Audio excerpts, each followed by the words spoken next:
నన్ను పిలవకుండా ఫోటోలు దిగుతున్నారేంటి? దూరంగా ఉన్నానని కనిపిస్తున్నట్లేదు. దగ్గర కూర్చున్నాను.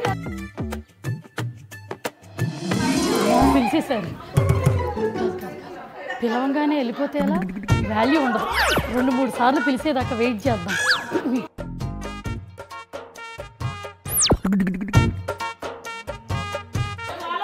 ఇక్కడ దాకా వచ్చారు, పిలవరేంటి? నన్ను మాత్రం పిలవట్లేదు. వీళ్ళ జుట్టులన్నీ ఊడిపోయి గుండులైపోతాయి ఏదో ఒకటి. అందుకే అంటారు కావాలి, ఫస్ట్ ఛాన్స్ని యూజ్ చేసుకోవాలి. ఇప్పుడే తెలిసింది నాకు కూడా. చూసావా జాను, ఒక్కళ్ళు కూడా నన్ను ఫోటో దిగడానికి పిలవాలి. ఒక్కసారి పిలిచారు, వాళ్ళే దిగుతున్నారు. మొదటి అవకాశాన్ని వాడుకోకపోతే ఇలాగే ఉంటుంది. అందుకే ఫస్ట్ వచ్చినప్పుడు అవకాశాన్ని వాడుకోవడం నేర్చుకో. అందుకే ఇక నుంచి ఎవరింటికి వెళ్ళినా పిలవంగానే ఫ్యామిలీ మొత్తం దడేళ్ళు వెళ్ళిపోయి ఫోటోలు దిగుదాం, ఓకేనా?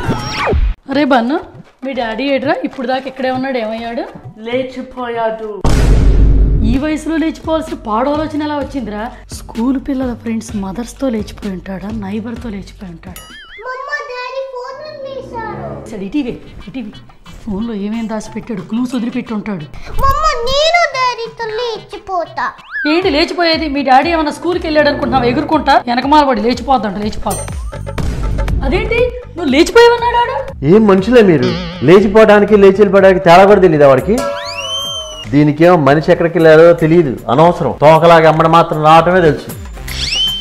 నీకేమో ఈ లేచిపోయిన హస్బెండ్ కంటే మర్చిపోయిన ఫోన్ గురించి ఆపెక్కువ. ఇదంతా నీ దిక్కుమాల తెలుగు వల్లేరా వచ్చింది. అయినా అసలు 40 ఏళ్ళు వచ్చి నాకు మీ డాడీకి లేచిపోయే ఛాన్స్ ఉందంటావా? లేచిపోవటం అనే మాట అంటే ఎంత ఎగ్జైటింగ్గా ఉందో, కానీ ఆ ఛాన్స్ మీరు నా దాకా రాణిస్తారు అసలు? అంటే ఛాన్స్ వస్తే లేచిపోదామని థాట్ ఉందంటావంటరా?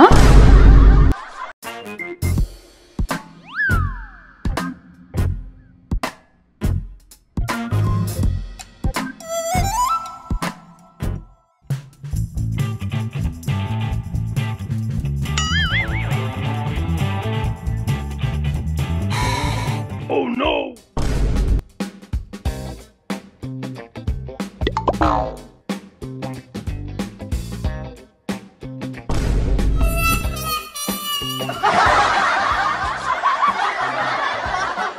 వస్తున్నా 5 minutesలో వస్తున్నా.